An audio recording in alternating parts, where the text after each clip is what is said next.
¿Retado con tu adultez? Abre tu mente. Escucha. Cuestiona. Experimenta. Comparte. Y nunca, nunca dejes de sorprenderte. Esto es Adulto con Botas. Hola a todos, bienvenidos a un nuevo episodio. Ser freelance sin morir en el intento. Hoy hablaremos sobre los retos, los mitos y las verdades de un trabajador independiente, o como se le conoce, freelancer. Conocido en Colombia como freelance. En episodios anteriores hablamos sobre cómo manejar una relación contractual con un empleador y los diferentes tipos de contrato que existen. Pero, ¿qué pasa cuando uno es un trabajador independiente? Entonces, las reglas del juego cambian y por eso es importante conocer cómo funcionan. También es importante que entendamos e identifiquemos la diferencia entre un freelance y un emprendedor. Son conceptos que podríamos confundir fácilmente, sobre todo porque ambos inician ganando dinero, digamos, directamente por sus creaciones o el conocimiento que tengan o también por habilidades que tienen y realmente no cuentan con una gran empresa que los respalde, pero sus objetivos a largo plazo pueden ser diferentes. Ojo al dato. Ser freelance, freelancer o trabajador independiente significa que alguien te pague por hacer un trabajo. Si dejas de hacerlo, pues entonces nadie te paga. Ser emprendedor implica la conformación de una sociedad jurídica o una empresa donde estén personas vinculadas y los ingresos de la misma pues no dependen únicamente del trabajo de su creador. Es decir, un freelancer puede convertirse en un emprendedor. Ambos conceptos pueden complementarse, pero lo que los diferencia es la mentalidad de expansión y la creación de una figura jurídica que cuente con contratación de personal.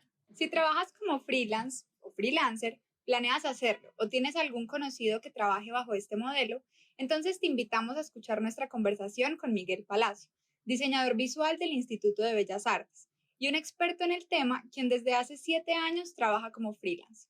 Hoy nuestro episodio es en honor al título de su libro, Ser freelance sin morir en el intento.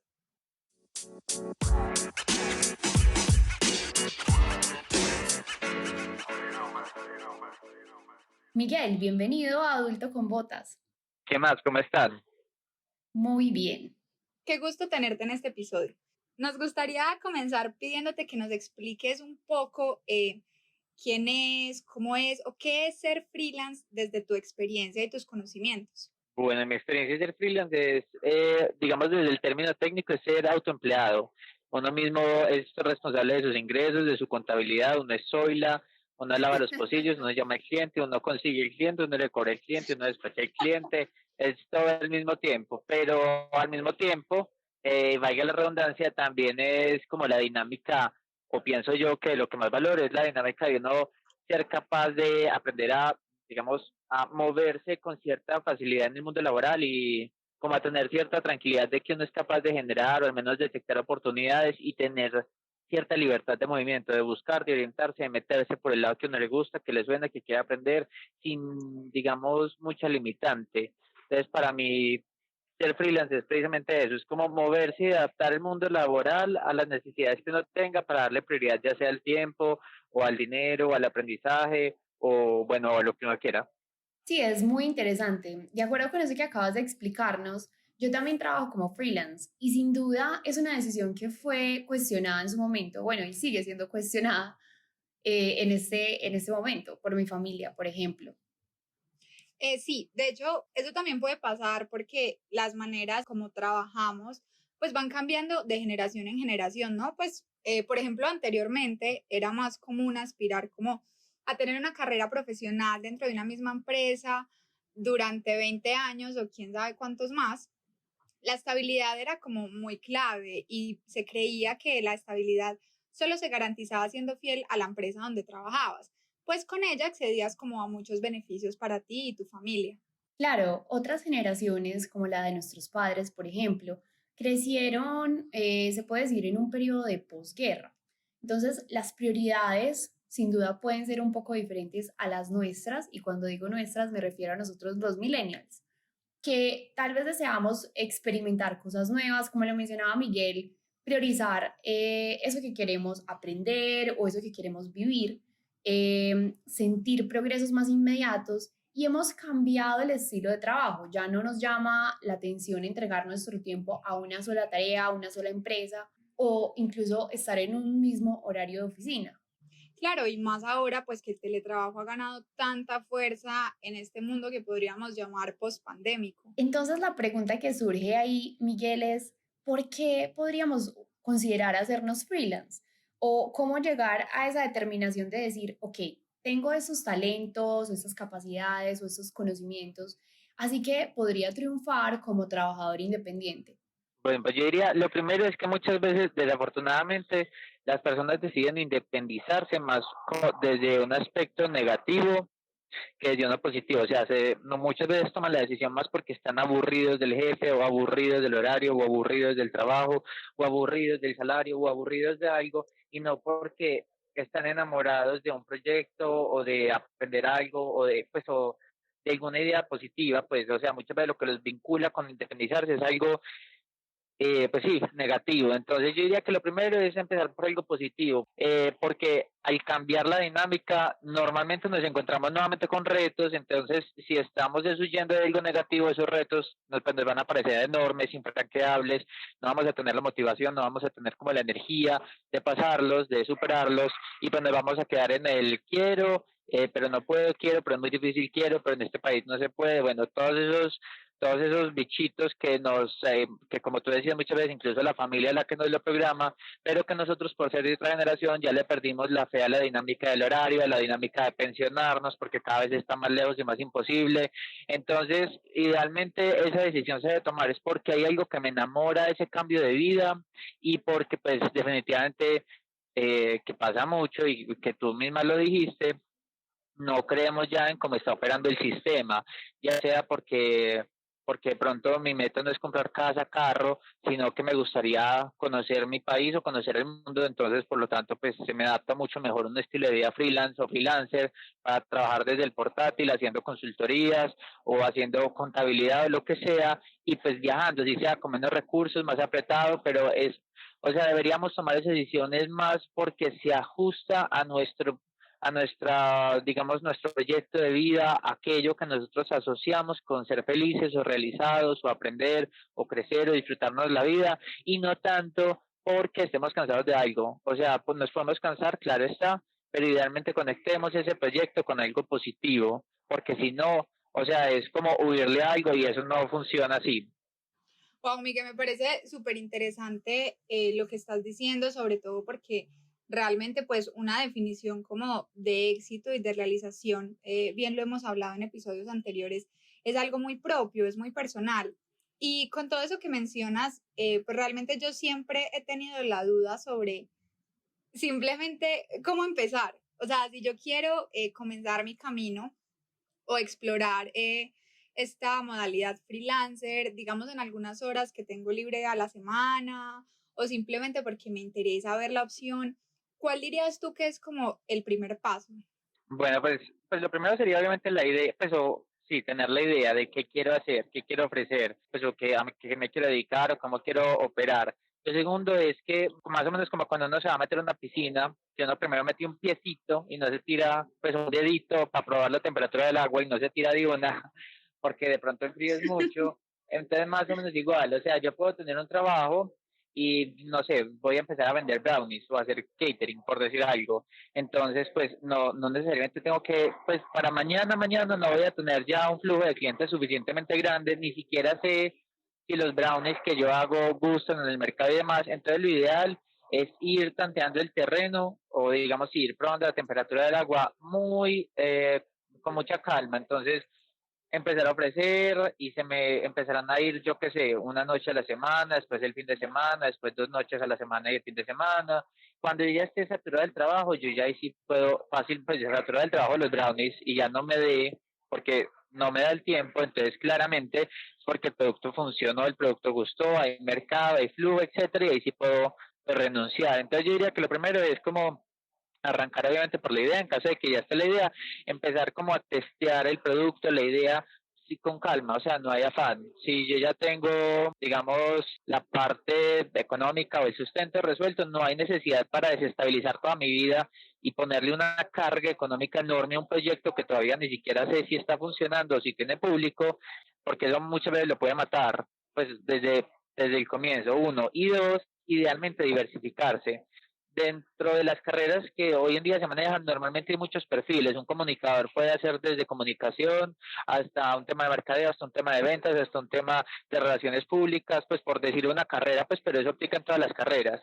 A lo que voy es que si mi meta siendo comunicador es dedicarme a las relaciones públicas, nada me impide que inicialmente, mientras consiga un flujo de trabajo en relaciones públicas lo suficientemente estable para vivir de solo eso, yo puedo hacer muchas cosas que me dan mi carrera. Puedo hacer asesorías en mercadeo, puedo hacer trabajos de copies en redes sociales, puedo, etcétera, etcétera, etcétera. Eventualmente la línea de relaciones públicas crecerá lo suficiente y ya me dedicaré a eso. Claro. Para la muestra un botón, yo quería fotografía e investigación, pero mientras eso crecía lo suficiente, fui profesor de inglés, hice redes sociales, hacía diseño gráfico, de todo un poquito, y eventualmente ya eso, pues digamos todo sumado, una canasta lo suficientemente grande para poder vivir de eso, pero con el tiempo pues ya las líneas que me interesaba cultivar se fortalecieron lo suficiente como para yo poder decir chao y muchas gracias a todo lo que no estaba dentro de mi norte. Entonces yo diría como que empezar de a poquitos e idealmente diversificarnos y generar tantos ingresos chiquitos como sea posible para que la carga y el estrés de sostenernos no caiga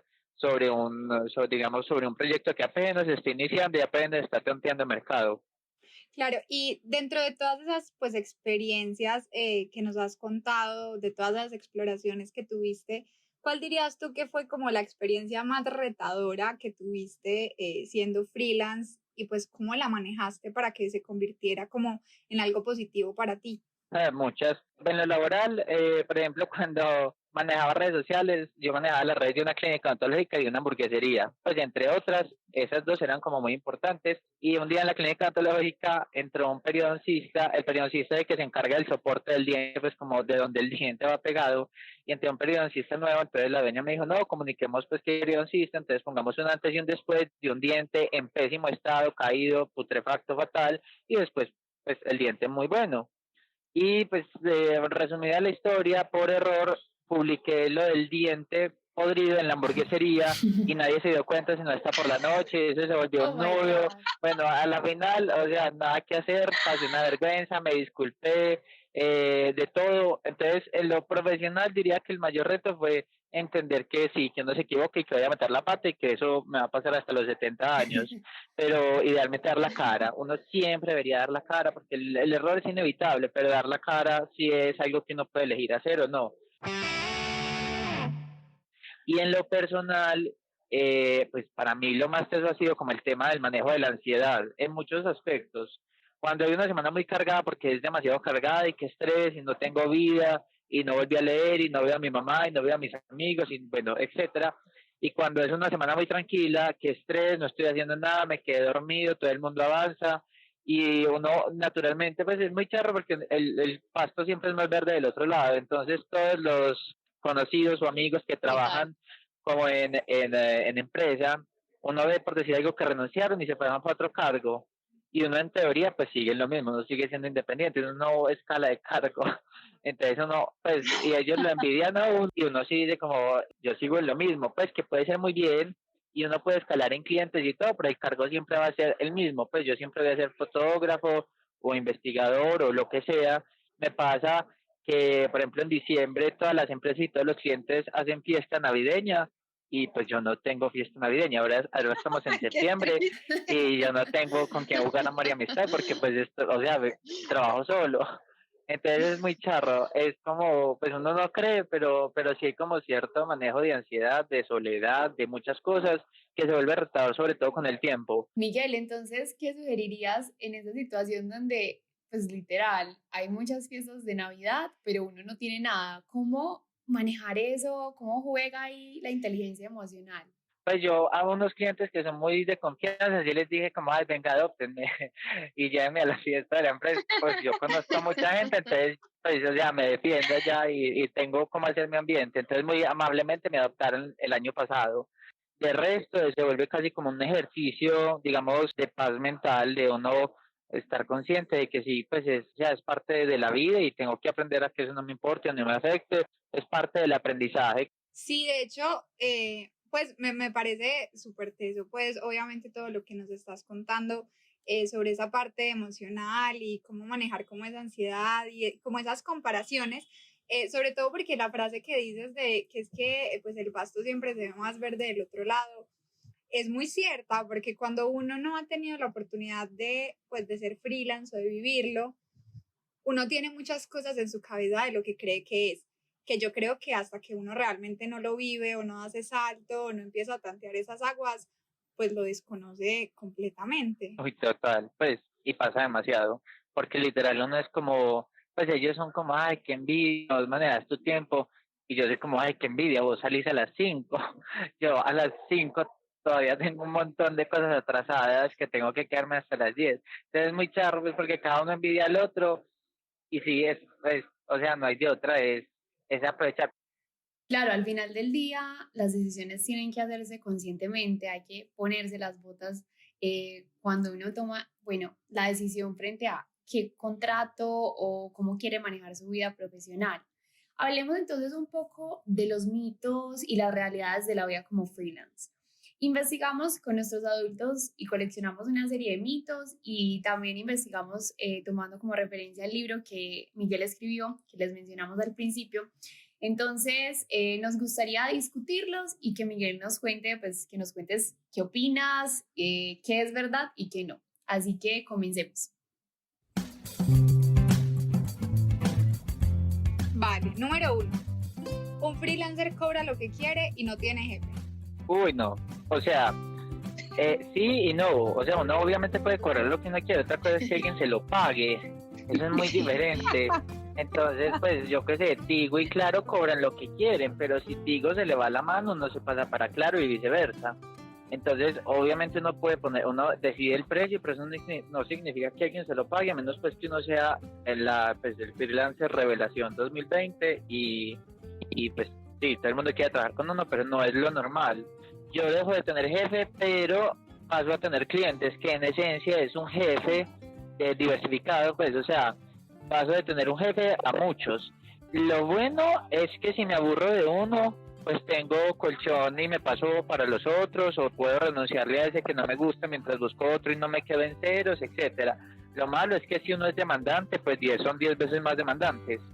Entonces, normalmente esos mitos, más que ser verdad o mentira, es que uno cambia la forma como se relaciona. Yo sí cobro lo que quiero, pero tengo que ser consciente de que tiene que ser justo para que me lo paguen, pues yo tengo que justificarlo de alguna forma. Pero sí, en general pienso que es más lucrativo ser freelancer, porque si uno divide el trabajo por hora de un empleado, es muy bajito el pago, mientras que el de un freelancer es mucho más alto. Claro, bueno. Número 2. ¿Qué tal este? Un freelancer no madruga. No sé, pues pienso que algunos no madrugarán, pero yo sí, o sea, no sé, pensaría que, no, yo pienso, pues, no sé, es de estilo de vida, habrá gente que que le rinde mucho a la noche y no madrugará, pero también entonces se levantará a las 10 de la mañana con 15 mensajes sin leer de clientes. Habrá días que no madrugue, pero también habrá domingos que madrugue. Y lo que les decía antes, uno sencillamente cambia la forma como se relaciona. Habrá un martes en el que uno va al cine a las 10 de la mañana y solo le toca ver jubilados y se ve Mulan con los jubilados, y habrá también un domingo en el que sí o sí te toca trabajar porque no hay de otra. Todo porque uno con el tiempo se chifla de trabajar en pijama, entonces uno tarde o temprano intenta, o por lo menos yo intenta por salud mental poner horarios, porque pues además también si no madrugo estoy terminando de trabajar a las 9 y entonces cuando me veo con mis amigos o con mi familia o etcétera, entonces pienso que si eventualmente uno procura madrugar o construir ciertos hábitos y rutinas. Sí, pues yo creo que de hecho, como también lo mencionamos en algunos de nuestros posts y en episodios anteriores, se trata de la disciplina, ¿no? Como que el éxito de muchas decisiones que tomamos está basado en la disciplina que tengamos. Adicional porque pues uno debe tener una idea de cuánto se demora como realizando cada actividad, porque al final pues el día solo tiene 24 horas, entonces uno debe tener la capacidad de poder tomar esas decisiones de en cuánto me demoro haciendo cada cosa y ya organizar pues su día y su agenda basado en eso. Claro, además porque el tiempo es el recurso más valioso de cualquier persona, de cualquier adulto y mucho más de un freelancer, además de su creatividad y su talento, obviamente. Número 3. Un freelancer no paga impuestos, todo es ingreso neto. Lo primero que me gustaría decir como al respecto es que pagar impuestos normalmente se sataniza, pero todos somos felices yendo a la EPS, todos somos felices con el alumbrado público, todos somos felices pasando, yo que sé, por una vía para ir a pueblear y aún así odiamos los impuestos, entonces no sé, pues como, o sea, obviamente hay que pagarlos y obviamente nos conviene, o sea, lo primero sería como invitar a que se desatanice el tema porque es súper enfermizo uno pelear con una realidad, pues nada más ilógico que yo pelear contra la realidad que evidentemente es. Entonces la primera invitación es como desatanizar el tema y la segunda es que sí o sí, incluso si tú no pagas, o sea, hay escalas de impuestos, por decirlo algo, como todos los colombianos sí o sí pagamos, el primer impuesto que pagamos es la retención en la fuente, que incluso si uno no lo paga, el cliente lo paga por uno, o sea, te hace una retención en la fuente del pago, que él es la fuente del pago, entonces si tú pasaste una cuenta de cobro por 1 millón de pesos, te va a retener dependiendo de lo que hiciste, el 6, el 4, el 10%, etcétera. Así tú no vayas al banco personalmente a pagarlo, cuando te consignan un poquito menos, ya, o sea, lo pagaste, te guste o no. Lo segundo es que nuevamente si eres una persona de bien y si tu cliente es legal y es correcto y es transparente y tiene contabilidad legal, él no te puede hacer pagos por encima de un salario mínimo sin exigirte el pago de la seguridad social, que en este caso incluye salud, pensión y ARL, que es pues riesgos laborales. Y lo segundo es que por experiencia personal, si uno se las da de vivo, como yo en algún momento me las intenté dar y siempre pagar la seguridad social por el mínimo, como si uno se ganara siempre el mínimo, al año siguiente te va a llevar una hermosísima carta de la UGPP, que es la Unidad de Garantía de Pensiones y no sé qué, y te van a decir muy amablemente, o se pone al día a partir del próximo mes, o nos paga todo lo que nos debe con intereses y además multa. Entonces, sí o sí, un freelancer paga impuestos desde que pasa la cuenta de cobro, ya le va a llegar menos y eso es un impuesto que es retefuente. Después, si quiere pasar cuentas de cobro alta, le toca pagar seguridad social y eso es otro impuesto. Y si gana más, en este momento, pues el umbral es como de 39 millones, si gana más de eso al año, le toca declarar renta, que eso no implica obligatoriamente pagar impuesto a la renta, pero sí implica pues que en caso de que deberías, pues lo tienes que pagar. Y según una cosa que se llama acuerdos municipales, cada municipio decide, por ejemplo, si los servicios tienen impuestos como el ICA o el IVA, que por ejemplo en Bogotá existe y en Medellín no. Yo en Medellín puedo ser fotógrafo sin cobrar IVA, mientras que en Bogotá tengo unos impuestos que determina Bogotá. Pues súper interesante lo que nos estás contando, también porque se hace relación al siguiente mito, y es que un freelancer se autopaga, por decirlo así, todas las prestaciones sociales. Sí y no.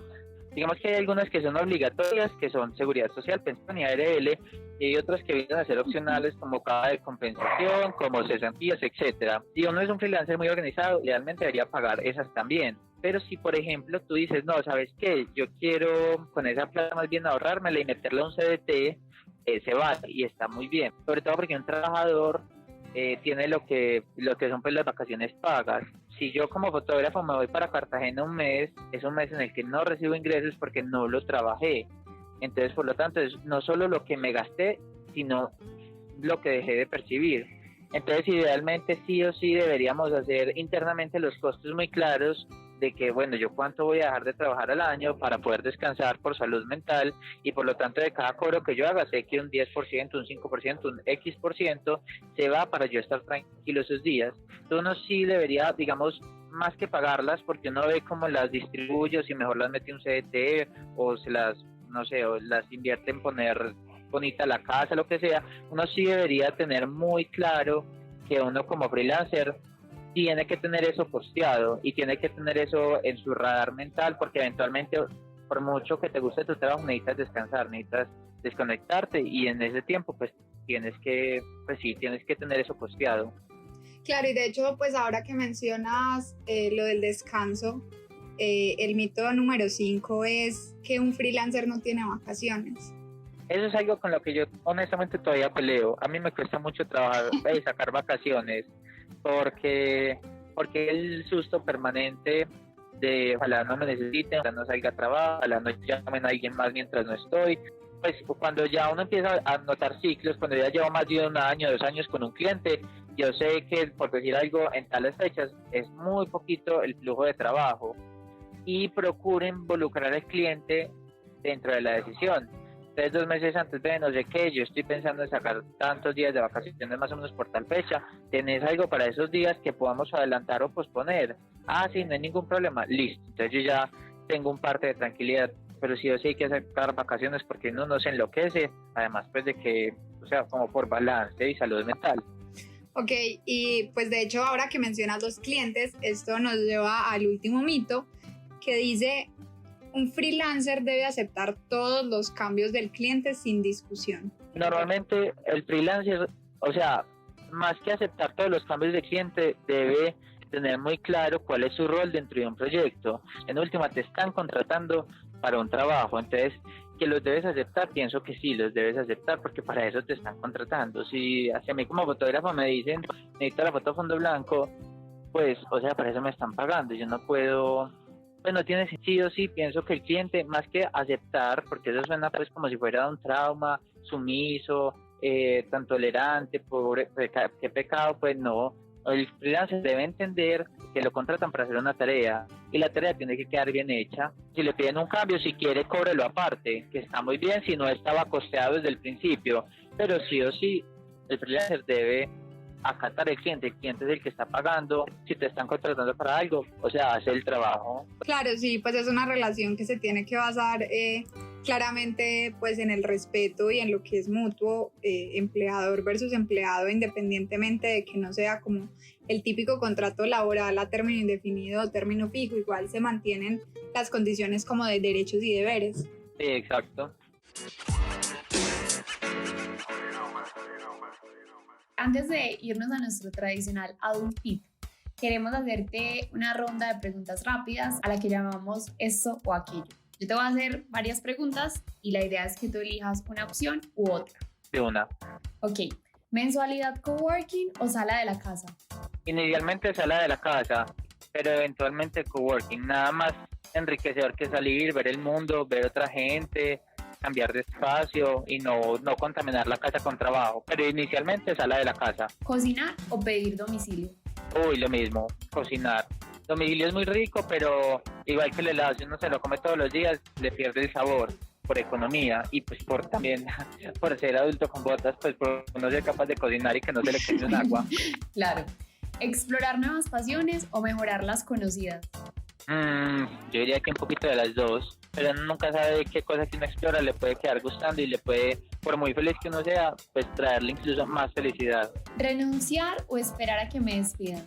No renunciar toda la vez. Que si uno despide, sale, pues si a uno lo despiden, sale por la puerta de atrás, entre comillas, mientras que si uno renuncia, tiene incluso la posibilidad de, si lo hace bien, quedarse con ese cliente, pues con esa empresa ya no como empleador, sino como un primer cliente. ¿Aumentar el salario o aumentar las vacaciones? No sé, de gustos.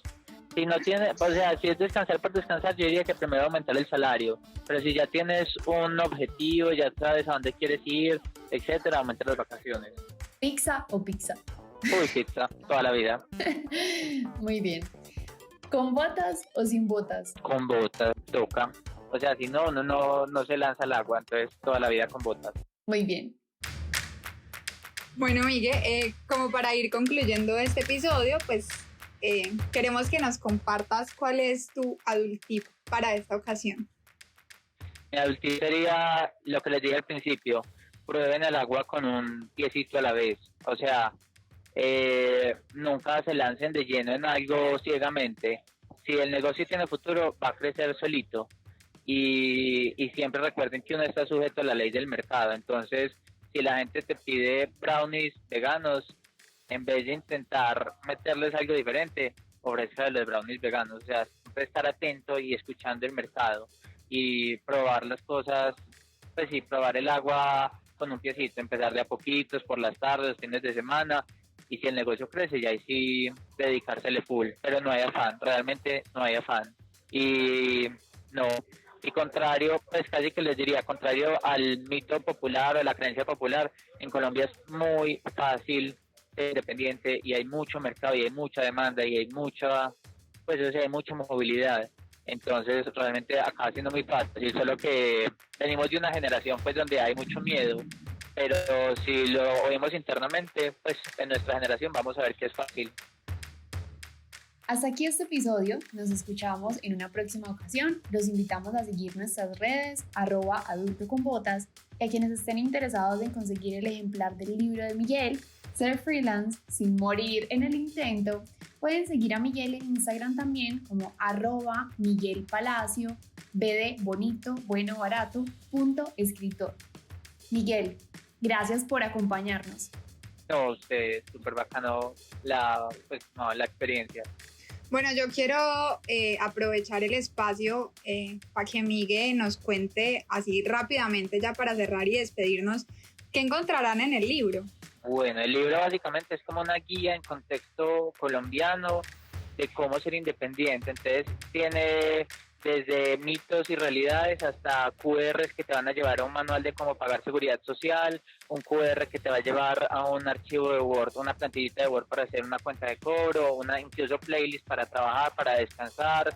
Tiene, explicaciones súper coquitas de cómo es manejar un cliente colombiano que no te va a devolver una llamada, que te va a dejar en visto, cómo desarrollar una idea desde cero, cómo diferenciarla de tu competencia. Es básicamente un manual súper coquito y súper adaptado y súper ajustado al contexto colombiano de cómo empezar desde cero, estructurar la idea, costearla, pagar seguridad social, saber qué es la retecuenta, el RUT, de todo, hasta un punto donde verdaderamente le perdamos el miedo a ser freelance, a conseguir clientes y podamos movernos de forma competitiva en el mercado laboral. Según esto que nos cuentas, es un libro que sirve hasta para las personas que tal vez no estén muy interesadas en ser freelance. Creo que trae contenidos muy útiles para la vida en general.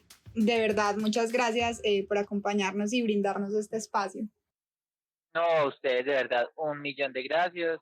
A los que quieran pues conocer el libro, si se meten en miguelpalacio.escritor, ahí hay un linkcito donde pueden bajar el PDF de los 2 primeros capítulos gratis y ver el libro antes de comprarlo, a ver si verdaderamente pues si les aporta o si no.